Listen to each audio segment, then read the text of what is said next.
On apprend tellement bien aux femmes à être de bonnes femmes au foyer.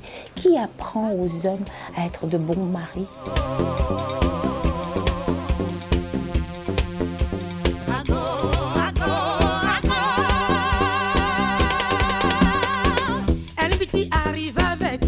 Le nom du groupe fait référence aux Nanabins du Togo.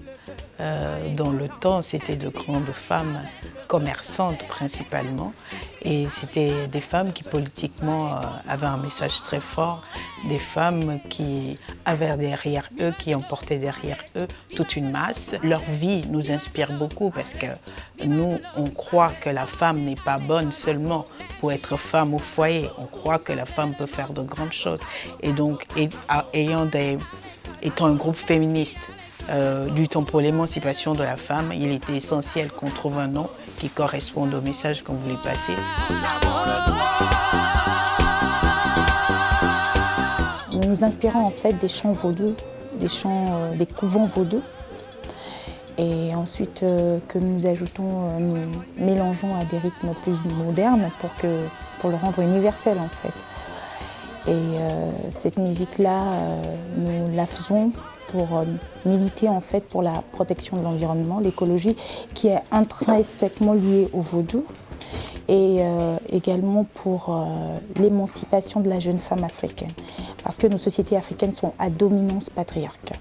La batterie qui est composée des éléments de récupération d'une valise, de la valise du grand-père du joueur Toto Tilati, des mamites et distance de cuisine, tout simplement parce qu'il est important de dire aux gens quand même qu'il faut récupérer. Il faut récupérer les choses, leur donner une nouvelle utilisation. Dans les couvents vaudous, c'est les femmes qui portent le message, c'est les femmes qui portent la voix.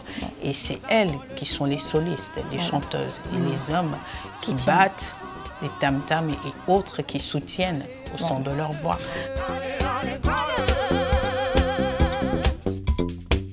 Les filles vont à l'école. Ça, c'est bien vrai qu'on laisse les filles aller à l'école au Togo. Mais elles vont à l'école pour finir femme au foyer. C'est ça qui est paradoxal. Voilà. Et nous, on trouve qu'il faut laisser les filles aller à l'école. Aller à l'école pour qu'elles deviennent qui elles ont envie de devenir. Pas seulement pour finir en tant que femme au foyer, pas seulement pour finir en tant que mère, mais pour finir en tant que président de la République, comme ministre de la République aussi, elles ont le droit. Donc, à gauche, cette chanson, c'est justement pour dire, ok, d'accord, laissez les femmes aller à l'école, mais donnez-leur la permission de pouvoir les mêmes chances, d'avoir les mêmes chances que les hommes. Ne les arrêtez de vouloir inférioriser toujours la femme. Maintenant, j'ai compris.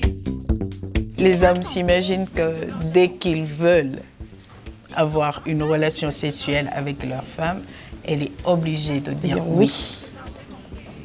Il n'y a pas d'obligation dans ça. C'est une histoire d'envie. Si elle en a envie, elle le fait. Mais si elle n'a pas envie, vous ne pouvez pas l'obliger à le faire. Alors que dans nos sociétés patriarcales, on dit, écoute, couche-toi. Et tu es obligé de te coucher. Non, il faut arrêter tout ça. C'est aussi ce qu'on dénonce dans cette chanson-là. Voilà, si j'ai envie de dire non, si je ne veux pas de toi, je ne veux pas de toi. Laisse-moi partir. Je dis non, c'est non, maintenant j'ai compris. T'as compris. Ça heurte forcément l'ego masculin. On se dit, vous allez peut-être provoquer la rébellion des femmes. On n'est pas là pour provoquer une rébellion, non. On est juste là pour réveiller les consciences masculines aussi. On apprend tellement bien aux femmes à être de bonnes femmes au foyer. Qui apprend aux hommes à être de bons maris? Tout le temps on dit oui, c'est parce que quand une relation part en vrille, on dit oui, c'est parce que tu t'es mal tenu. Mais qui apprend aux hommes, rien qu'un instant, à être de bons maris? Il faudrait y penser maintenant. Alors, quand ça part en vrille, il y a une part de responsabilité des deux partenaires. Donc, à partir de ce moment-là, il faut commencer à réveiller les consciences. Et donc forcément, c'est mal reçu, mais il y en a quand même, quand on commence à expliquer, qui comprennent le fond, le but positif en fait de l'action. T'as compris, maintenant j'ai compris. T'as compris. La musique, comme on le dit, est un langage universel. La musique, c'est pour porter ce message-là. Et nous, on fait une musique qui est joyeuse, mais qui dit des choses très dures. Et ça, on le fait pour que les gens puissent recevoir le message. On met la joie et on met le texte qui est dur. Et ça, la musique arrive à le faire. Parce que les gens, ils ont des éveils de conscience. À chaque fois que le rythme les touche, après ils se disent, ok, d'accord, qu'est-ce que ça dit? Et ils prêtent attention. Quand je dis non, c'est non. La trance, c'est le vaudou.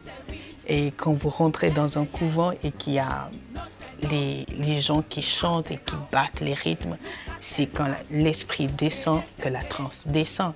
Et nous, la transe, on le vit. On le vit parce que les esprits sont avec nous aussi. On le vit parce que le public qui communie avec nous a ces esprits aussi qu'il nous renvoie. On ne peut pas expliquer, on la vit juste. Tu as compris, maintenant j'ai compris. T'as compris, maintenant j'ai compris. Quand je dis non, c'est non, maintenant j'ai compris.